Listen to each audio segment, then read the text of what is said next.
gentlemen, welcome to the stream. My hair is a mess, my bed is a mess, but we made it to Sunday night.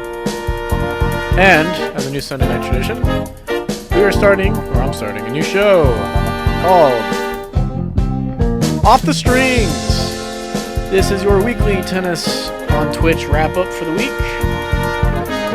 I thought it'd be kind of a cool thing to go through, kind of a cool thing to start. So, let's start it. So, Off the Strings, this is for the week of August 8th to August 15th. We got a lot to cover. Just this week alone, we've had a couple tournaments wrap up, a couple start, a couple run this entire week, and actually one that we're not covering started today, but we'll talk about all that today. I kind of envision this kind of like a podcast, just a little bit. Probably upload it to YouTube as well, so if you're watching on YouTube, hello. I am your host, Wombo 2-Hit Combo.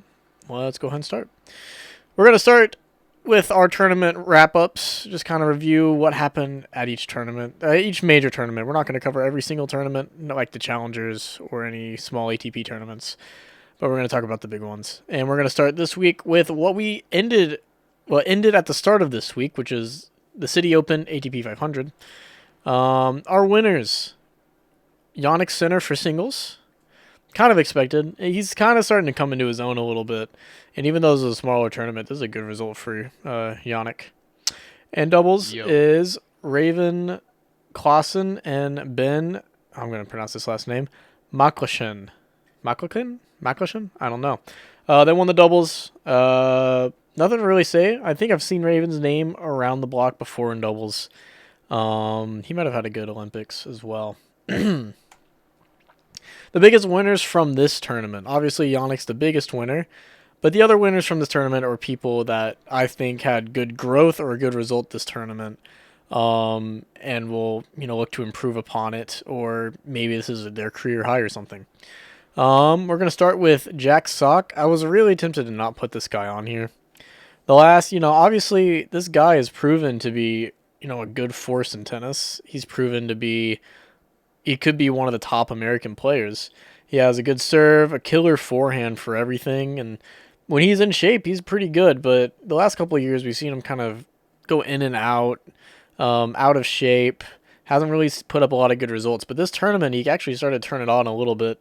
He didn't have a great result, obviously. I believe he knocked off Nishioka in the first round and then played Nadal in the second round and lost. But that game against Nadal wasn't bad. And obviously Nadal isn't where he was even, this time last year.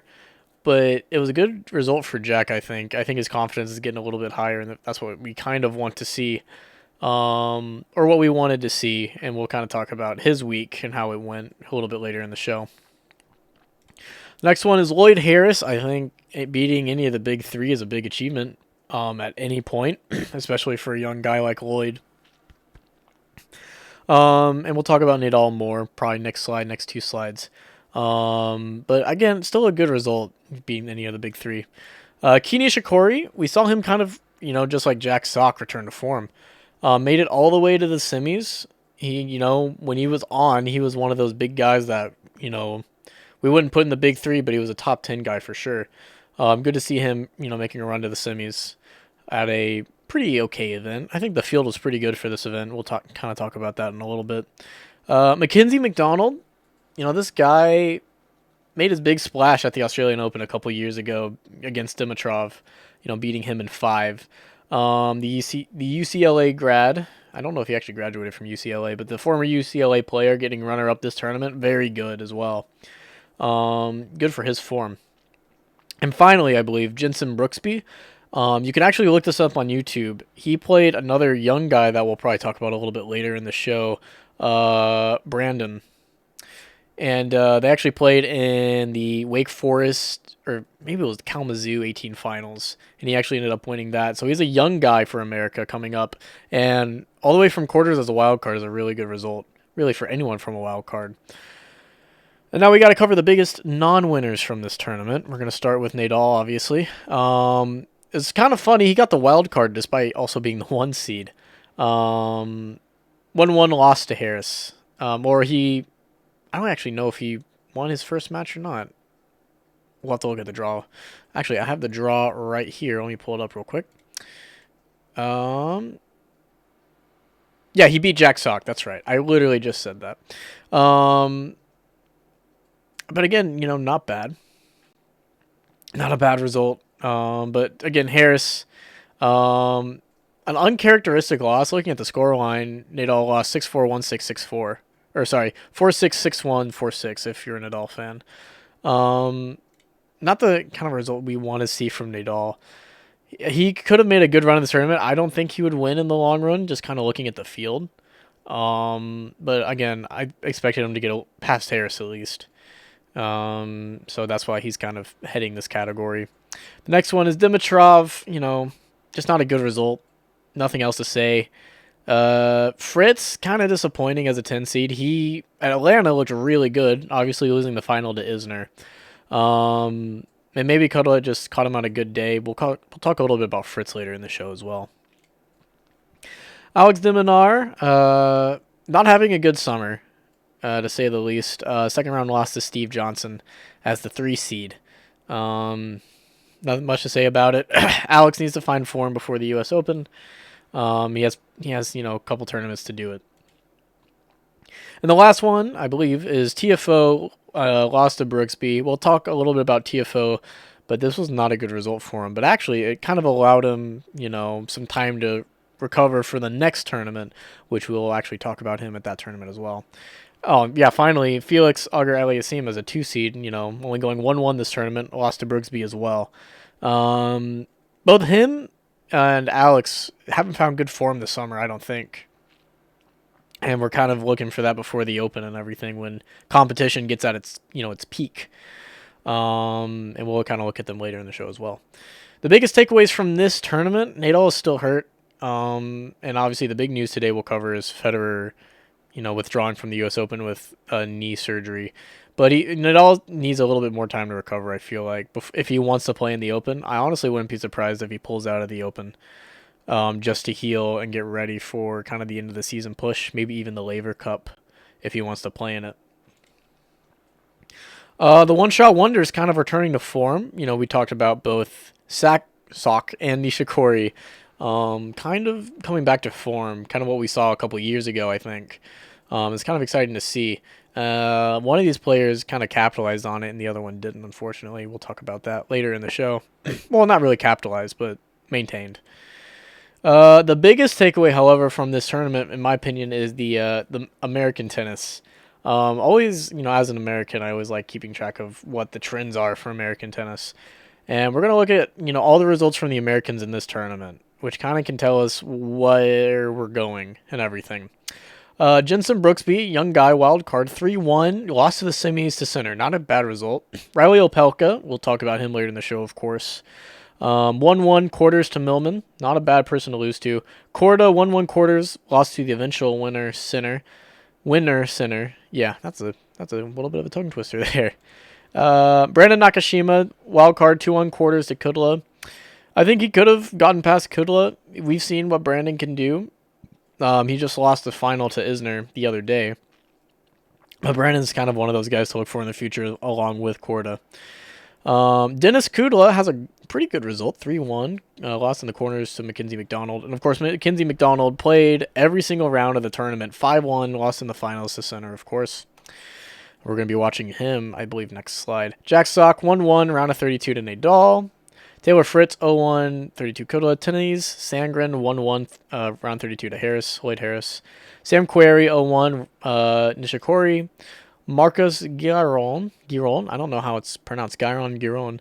Another kind of guy that's kind of coming into his own a little bit. I don't think he's to the level of Nakashima or Korda yet, but I think he can find that. Mitchell Kruger, qualifier 0-1, good that he qualified at least. Tommy Paul 0-1, kind of a disappointing result for Tommy, I think. I think Tommy hasn't really found his form yet, but there is time, of course. He qualified today for Western Southern Open, so we'll be watching him this week. Francis TFO, I got another kind of disappointing result to Brooksby. Steve Johnson 2-1 quarterfinal center. And the total for the Americans this tournament was 20-14. Obviously 14 in the field, but we had a lot of really good results. Obviously a finalist, a couple quarterfinalists, and a couple wild cards or a wild card doing well, and a couple qualifiers also doing pretty well, or one qualifier. So maybe not the qualifiers. Anyway, I think this was a pretty good result for American tennis, and we'll be talking about that, of course, a lot with what happened this past week in the National Bank Open. So for the match of the tournament, Sinner versus McDonald. The highlights are on tennis.tv if you want to check them out later. But we're going to continue on with the show. There we go. Oh, we got to... Oh, no. Oops. Messed up. That's good. I kind of panicked a little bit. The next tournament, the National Bank Open, which wrapped up today. ATP 1000, a Masters tournament. Winners, Daniil Medvedev for singles and doubles, Rajiv Ram and Joe Salisbury. Didn't watch the doubles. I did watch part of the singles. Medvedev just looks unbeatable right now. His form looks like a young Djokovic, and it's very scary when he plays as well as he did this tournament, especially to people who are serving really hard, especially on this surface. Wimbledon, we talk about it's the big serve and volley, but these courts, this year look really fast, especially, Western Southern are some of the fastest courts, and that's the next big tournament before the Open. And Medvedev is actually the 1 seed for that as well. So he looked scary good. Just got a ton of returns back. And a surprising stat from the finals this morning where he played Opelka. It actually was looking like he was serving better than Opelka, but the truth is he wasn't serving as well as Opelka was. He was just returning way better than Opelka. And if you can return on hard courts, that's half the battle. That's Agassi, Djokovic. That's kind of the backbones for their success on hard courts. Just great returns from these serves. Rajiv Ram, he's been in the doubles scene a good bit. Salisbury, I don't think too much. So it's there. I know they were the 3 seed, so that's a good result for them. The biggest winners from this tournament, we're gonna start with John Isner. Had an insane match win streak. I forgot to put it, but I was 10, I believe. Lost in a semifinal to Medvedev. And we'll talk about kind of what him and Opelka were able to do and the kind of the meme they started.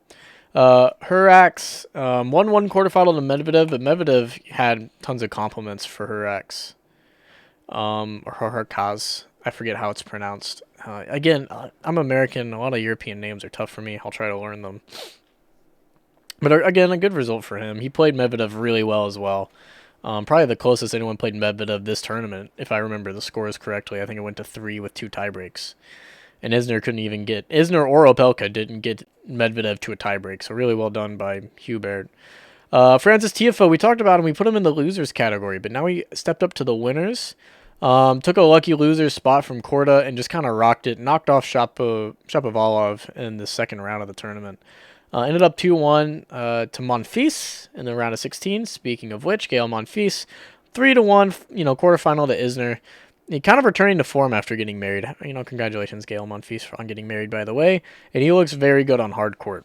I think that kind of small break he took was really beneficial to him. Casper Ruud, we've been talking about this guy. He's just suddenly popped onto the scene and was able to take a 6 seed here. And he just looks so good on hard court. Quarterfinal to Tsitsipas, 2-1 on the tournament, so not a bad result. And I'll put Tsitsipas in this category, 3-1 semifinal to Opelka. Do I think he should have beat Opelka? He had opportunities too, and I think he's going to want that one back. And what I'm curious to see from Stefanos is how he's going to respond. We kind of saw how he responded from going, finalist at Roland Garros to, a couple weeks later, lost in the first round of Wimbledon at the Tiafoe, nonetheless, actually. Big foe. So it's going to be kind of, where is he going to bounce back? Is he going to bounce back on the high, or is he going to kind of stay low? That's kind of what we're seeing. Well, that's kind of what I'm curious about seeing. Riley Opelka, he's the American MVP this tournament, and with his result this tournament, getting into the final. He's now the highest rated American that we have. Actually, I think at breaking the top 25 even. Maybe he's like 23, 24. Played really well. He's found his kind of niche in the game. He's calling his serves really well. He's placing them incredibly well, and his hands have, I think, gotten better. And to be honest, and this is one of my biggest criticisms watching Kudla play. He did that really well, but he also can find ways of winning from the baseline. Maybe not as much, and obviously not enough to beat Medvedev, but him and Isner, their strokes have been looking a lot better, in my opinion. The biggest non-winners, Taylor Fritz, not a good result again. Round of 64, didn't even win a match to a qualifier, James Duckworth, who ironically also knocked out Jannik Sinner, after Jannik didn't even play a match either. Sinner coming off a tournament win, it's not uncharacteristic for a young guy to have a tournament win and then lose. And I think he'll bounce back from it pretty well. Alex de Minaur, another kind of poor result, round of 32 to Basilashvili. Denis Shapovalov, round 32 to Tiafoe. And also FAA 32 to Dusan Lajovic. And obviously those last three are all five of these guys are pretty young. And, these results don't define them as players. We're still in the age, kind of in the twilight of the big three, and people who have been under the big three for a while are now stepping up their game as well. So it's kind of important to kind of track that. But it's, for these young guys, this could be like a mental taxing loss, and we're going to kind of see, especially I think Taylor Fritz, who we'll talk about later in the show, where he's going to kind of take away from it. The biggest takeaways. One of the funniest things I think I've seen, the Chad serve bot, or just the serve bot meme, that actually will kind of go to an interview from Opelka about it. We've kind of talked, tennis has talked about serve bots before. People who just serve really well, hold super easily, and just wait for the tiebreak. Kind of that old style tennis. We talk about serve and volleying a lot, and we're seeing a lot more serve and volleying from these guys as returners have gotten better. They're starting to actually go into the net more, I feel like. I personally don't have an issue with it. I know a lot of avid tennis watchers do because it makes the matches boring. However, as someone who kind of, I played college, I kind of know how it is. Having a good serve, you're going to use it. You play to win the game, and I like seeing the competition. And to be a really good player, you have to be able to adapt really well to all parts of your game, and that's why Djokovic is probably the best on hard court of all time, because he was able to take the pace of these big servers that he would play and just kind of get everything back. And as we saw with Medvedev beating both Isner and Opelka, if you can get good returns, not even great returns, just good, solid returns, you can beat him on ground strokes. And Medvedev kind of just showed that today and yesterday against Isner, and so it's kind of something to look at. The Tennis TV tweet, this is an Opelka interview talking about the serve bot. I thought it was pretty funny. And also, if you get to that point where you're just kind of balling. And the final kind of biggest takeaway, and we're just kind of memeing at this point, but this funny moment in the Medvedev match. So what happened there? Medvedev apologizes before the point is over, and he loses the point because of it, or he apologizes because he did kind of almost hit Bublik there. So just a funny moment, and also he just looks scary good. Medvedev looks like a top contender for the U.S. Open, all jokes aside. And I'm gonna root for him at the Open. I think he's kind of maturing, coming into his own, and just watching him play is a treat. It's just so much fun. It's like watching a young Djokovic. So I'm excited for the Open. I'm excited for the next tournament, the Western Southern as well, and we'll kind of talk about that in a little bit. It's just kind of an upset type of summer. We've seen a lot of seeded players just lose. In both men's and women's side. We'll kind of talk about the women's side here in a second, after the slide actually. Well, in two slides. But it just kind of goes to show this U.S. Open is going to be a little different. It feels like anyone could lose at any time. Very vulnerable in the field. The match, my personal match of the tourney was a semifinal between Tsitsipas and Opelka. We'll watch a couple of those highlights. Overall, a really good match. High drama. If you like drama in a tennis match, that's the place to look. And now we go to another place, because I believe this was Toronto. I think we go to Montreal next for the WTA 1000 National Bank Open. Which was also decided today. Singles, Camila Giorgi, one of my personal favorites. And in doubles, Gabriela Dabrowski and Luisa Stefani. I think Dabrowski is actually Canadian, so winning on home soil. And I believe Stefani is Brazilian? I forget. Biggest winners from this tournament, I believe, is Sabalenka. She didn't win it, but she lost to eventual finalist Pliskova in the semis. It just looked solid throughout the tournament from what I saw. Pliskova, of course, getting to the finals, 4-1 on the tournament to Georgie. Anisimova, 2-1 round of 16. Again, lost to Pliskova. I think actually have every one of Pliskova's wins on here. Sorribes Tormo, 3-1 quarterfinal loss to Pliskova. Coco Gauff, quarterfinal to Georgie, but it's also important that she had a walkover contest, so technically 3-1, but I don't count walkovers as wins. And I think in her other match win, one of them, she retired after the second set, or during the second set. So Coco didn't actually play much. But that means she'll just be a little bit more well-rested for the Western Southern. I believe she's playing in. Danielle Collins, 2-1 round of 16 to Pegula. Again, even though she's American, I don't know how to pronounce her last name. Defeats Halep 2-6, 6-4, 6-4. A really good result for Collins. And actually had just like Isner, a long match win streak of, I think, 11 after winning the last WTA tournament as well. And we're also putting Pegula on here, who got to the semifinals, lost to Georgie in the semis. So good result from the Americans on the right, and Anisimova as well on the left. That's no surprise. American ladies tennis is phenomenal.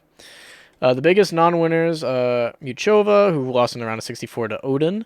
Rybyanka, round of 64 to Samsonova. Mertens to Georgie. Svitolina to Konta. Andreescu to Jabeur. Kind of disappointing from Andreescu, especially being a Canadian on home soil, not actually being able to get too far. Unfortunate. Again, I like to say about these kind of biggest non-winners, this doesn't define them as players unless it's repeated results, then they wouldn't even be in this category. I would kind of put that Benoit Paire category. Benoit has a lot of talent, but just never seems to be able to find it when he needs to, so I don't really put him in the non-winner category. He has a lot of upside, though, when he's on, but I think he's kind of starting to go the other way. Biggest takeaways from this tournament, that there is only one, really. No clear frontrunner for the U.S. Open.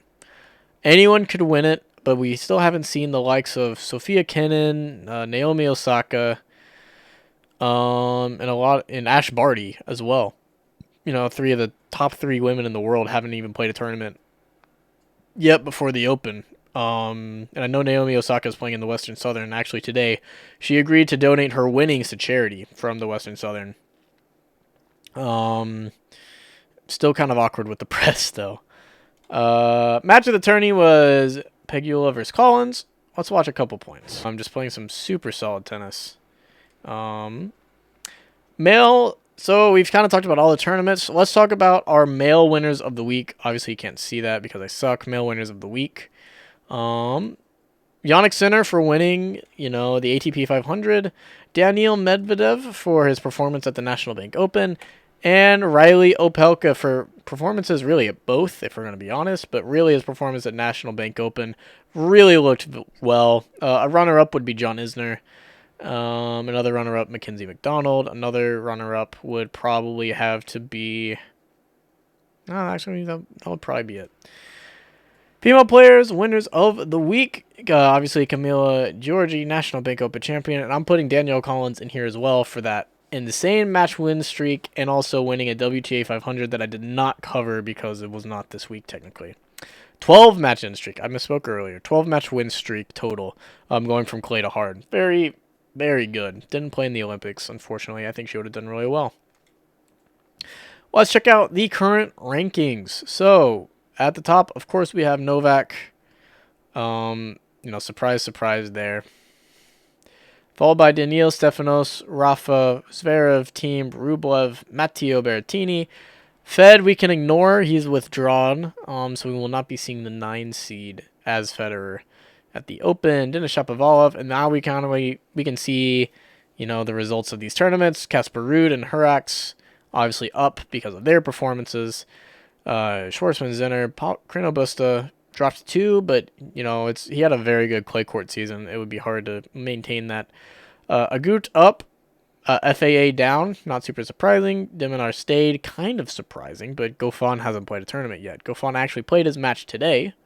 Let's see how he did. He lost to Pella today, so we'll not be seeing him getting above FAA. Christian Garin, Grigor Dimitrov, Gael Monfils. And yes, Opelka is your top American, going up 9 spots from 32 to 23. Not bad. Raonic just hasn't played, I don't think. Karatsev, Isner up 4 to 26. I haven't seen a lot of Stan. We haven't seen a lot of these guys. Taylor Fritz down 2. Korda staying at 45. TFO up 1. Nishikori up 1 as well. This kind of just, again, reflects what we've been seeing. James Duckworth for those 2 big wins, especially over Rafa, up 16 to 69. Nice. Let's check out WTA. I don't think too many changes. Barty, Osaka, Sabalenka, Kenin, and Svitolina are your top 5 for the women's. Important to note, Ash Barty with 19. Naomi only playing 14, but still at number 2 with 7,146 points. We'll kind of see if, as long as the break as she's took, will be well. Obviously, that shocker loss at the Olympics. We'll kind of see. Bianca Andreescu dropping 3 spots to 8. Kind of just a bad performance again. Halep dropping 3, not super surprising. Azarenka staying is kind of surprising. Rybianka, Sakari, Paliavanchena, and Mertens up 1. Serena Williams drops to 20. So loss of 4. Then we have Kerber, Jabeur, Machova. Coco Gauff breaking top 25. Danielle Collins going up 8 to 28 in the world. And that kind of rounds out the 50. There's not a lot of other big names I think I need to mention here. Actually, where is Georgie now after that big win? I wasn't really looking for her. Well, she must be really down here. 71 in the world. Just won ATP 1000. Not bad at all. Okay. So, let's get into some tennis news, shall we? That's our tournament wrap-up is done. Let's get into some tennis news. There's been a kind of an ongoing conversation in the tennis community about gambling. Not that is it good for the sport, bad for the sport, but there's just kind of really bad reactions from some gamblers. I think it's kind of funny. The tweet reads, "Hey guys, I'm okay. Probably one of the weirdest things I've ever experienced." This is his loss at start of this tournament, actually, the National Bank. Hart was going absolutely crazy for no reason. I only continued. So he says he has a heart problem, and that's why he lost. Valid. To all the gamblers giving me the typical death threats for not pulling out, I'm really not concerned about your degenerate gambling addictions while I'm playing a match. And we can kind of see, like, some really bad reactions. This guy says, "Return my money." Kyrie Superfan says, "You actually lost me all of my rent money. Retire, bitch. You can't play, you son of bitch. You son of the bitch, sorry. Hope you can't breathe." Again, just makes no sense, dude. And he gets this every time he dies, probably. "Fuck you, idiot. Are you the policeman who killed George Floyd? Fucking piece of shit. J'espère elle va mourir et toi avec." Mourir means death in French, if I remember from my French classes. So he gets a French death threat on top of the American ones. Shit emojis. Shit. Fucking idiot. Stop playing this game.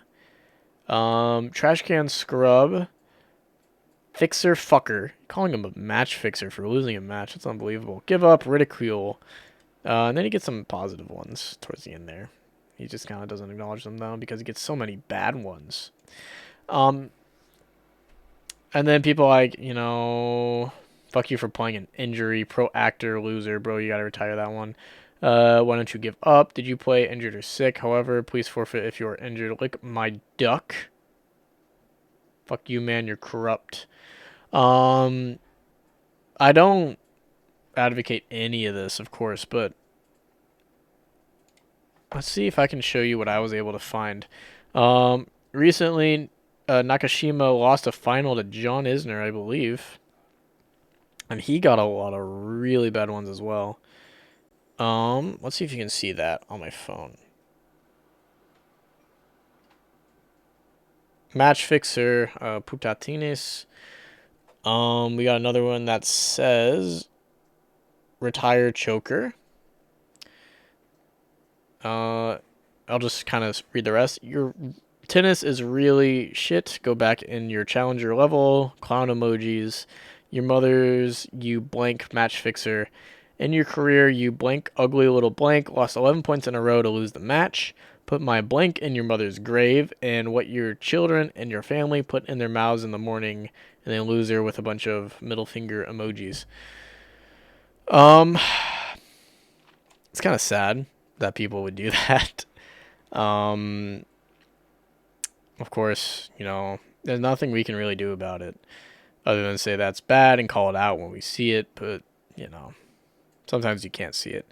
But I kind of put this in the same, not maybe the same category, but close to the same category as people who would go, like the Euro finals when England lost on penalties and Marcus Rashford, Yandon Sancho, I think Sanchez, I forget his name, and that other guy, that 19-year-old. I mean, their comments just super racist, super bad, and we kind of see it from people who put money on shit, and they deserve probably double what they bet, what they lose at least. Really sad stuff. And of course, the big news from the day is Federer out of the U.S. Open due to knee surgery. He withdraws. And many months after. In my personal opinion, I think this is probably the beginning of the end for him. I don't think he's coming back. I think he comes back for Wimbledon, if anything, and that's it. I think he's done. He's 40 now. He had the same exact injury at 39, and he took so much time off before Wimbledon. Now he plays Wimbledon, had to retire from Wimbledon, and doesn't play another one. Had to retire from Roland Garros as well. Or pull out, rather. He didn't retire. He has not retired once in his career.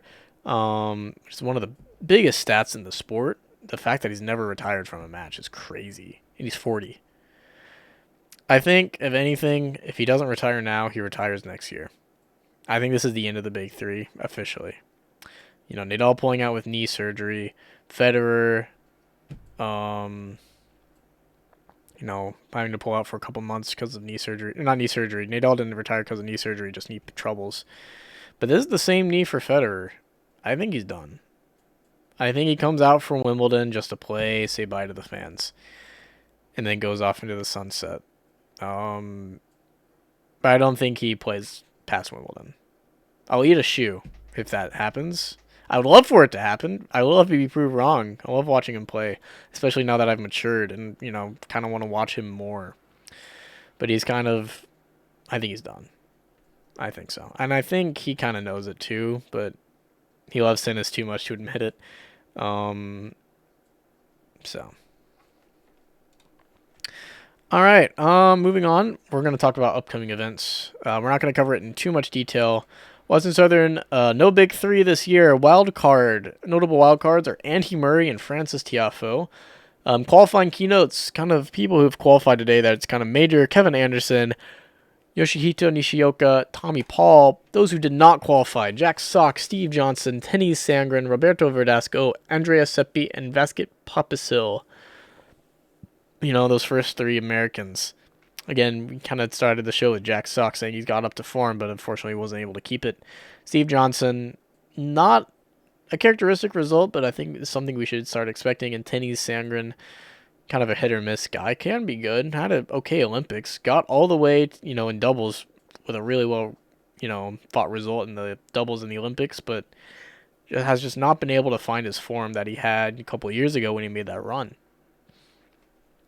Verdasco and Papasil kind of expected. Seppi is still pretty young, I believe. We should be watching him in the future. And my 5 predictions for the Western Southern Open: 3 players who will do well that have not already done well this summer. I think these 3 will be do well. Korda, if he wins in the first round, he will play Tsitsipas, but I think it'll be a closer match than we're expecting. Zverev, he controls his own destiny in his side of the bracket until probably quarters or semis. Probably quarters, because he will be playing the 1 seed, the 2 seed. Yeah, he'll probably be playing Tsitsipas, I think, is how I saw it. But for a while, he controls his own destiny. Coming off the Olympics, the gold medal game, that's kind of what I want to see from him. And also, I want to see some big results from Alex de Minaur. He has a good chunk of winnable matches, and I want to be able to put him in the winners category this time next week. The Chad serve bots will ball out. I think Isner and Opelka will do really well this tournament. There's nothing to say they won't. They look really good right now, and I think they'll make it pretty far. I don't think they'll make the finals, but I think they'll be close.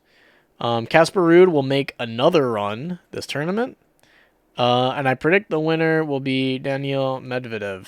And my dark horse is Matteo Berrettini.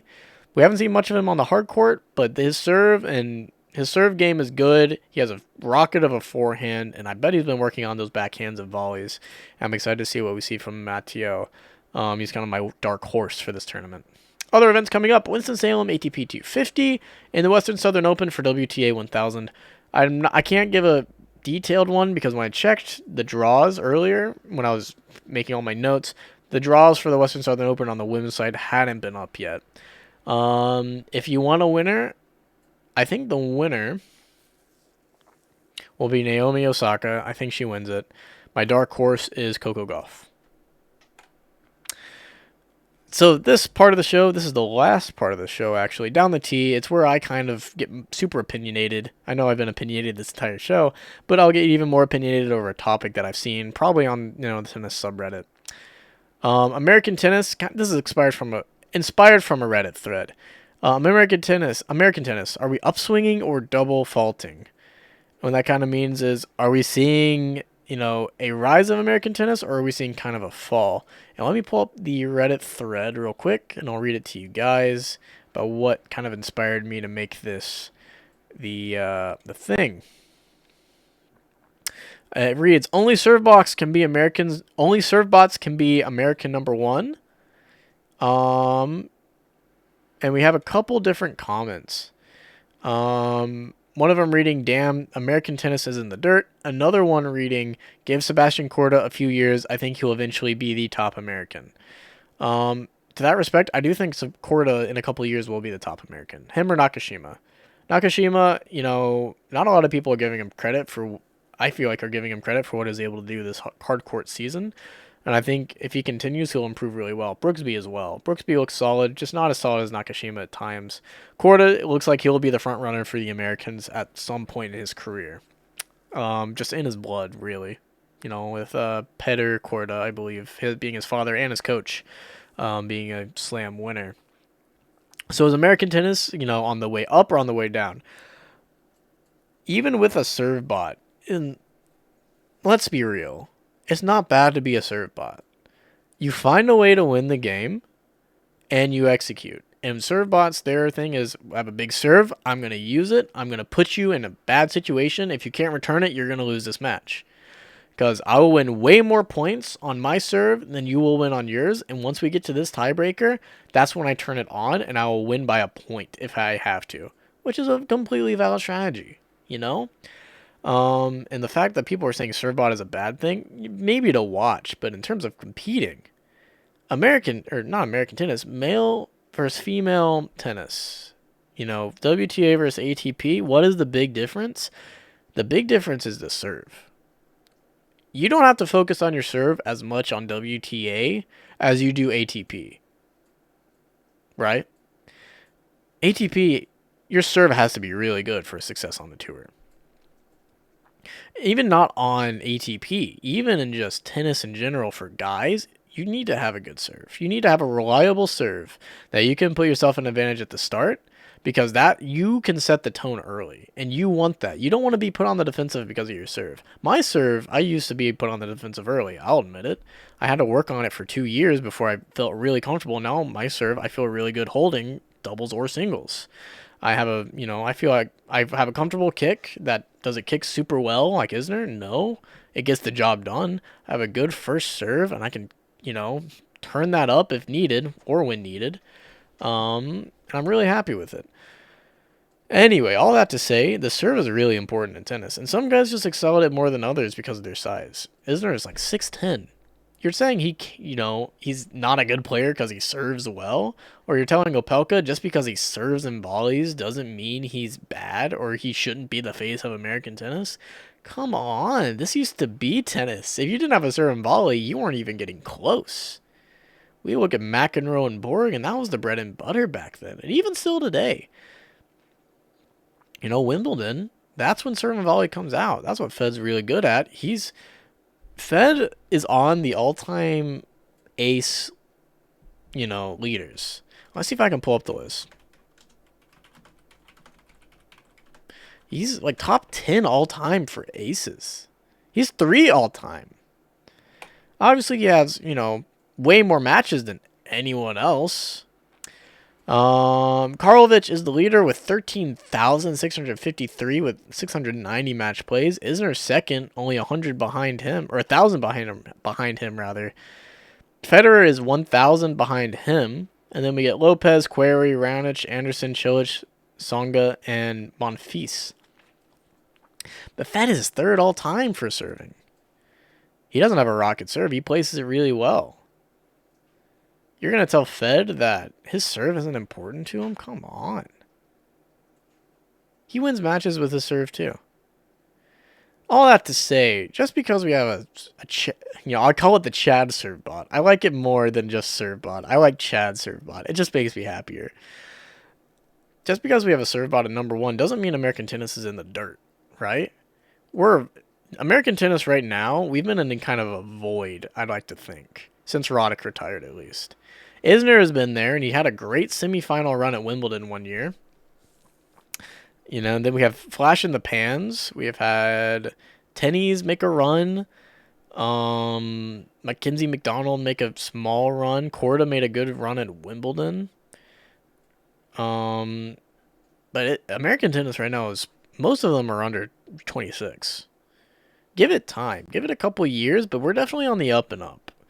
I don't think we'll get a major in the next 2 years, but once these players start maturing and hitting their stride and the quality of American tennis here in the States rises, watch out. America's in a really awkward situation when it comes to European sports outside of basketball. If the basketball isn't really even a European sport at this point, we have the, largest basketball league in the world, the NBA. Let's say you take out the NFL, just the NFL, where you have freak of nature athletes playing, and they go and play other sports like soccer, tennis, basketball. I am convinced we would be number 1 or at least top 3 in all of those sports. No doubt. Anyway, all that to say, American tennis, I think, is on the upswing and not double faulting right now. I think give it a couple years, we'll be seeing a new advent of American tennis that we haven't seen since Sampras and Agassi. That's my bold prediction. Now, I'm also a very optimistic American that loves tennis. So, maybe I'm wrong. Anyway, that's it for the show. I hope you guys enjoyed. I'll try to do this every week. I think it'll be interesting. I don't think, there's really anything like this on Twitch. And I think it would be, pretty fun. All this got done within an hour. And once we talk about U.S. Open, I think this will go hour 30. But I think an hour is a good length for this show. I'll probably upload it to YouTube as well. If you're watching on YouTube, leave a like and a comment. Tell me what you liked, what you didn't like, what segments you would like to see. And I'll take it into consideration because I did this entire PowerPoint just today at work. If and maybe I'll add some of my playing as well because I think that would be interesting. But yeah, hopefully I will see you guys next week. Take care.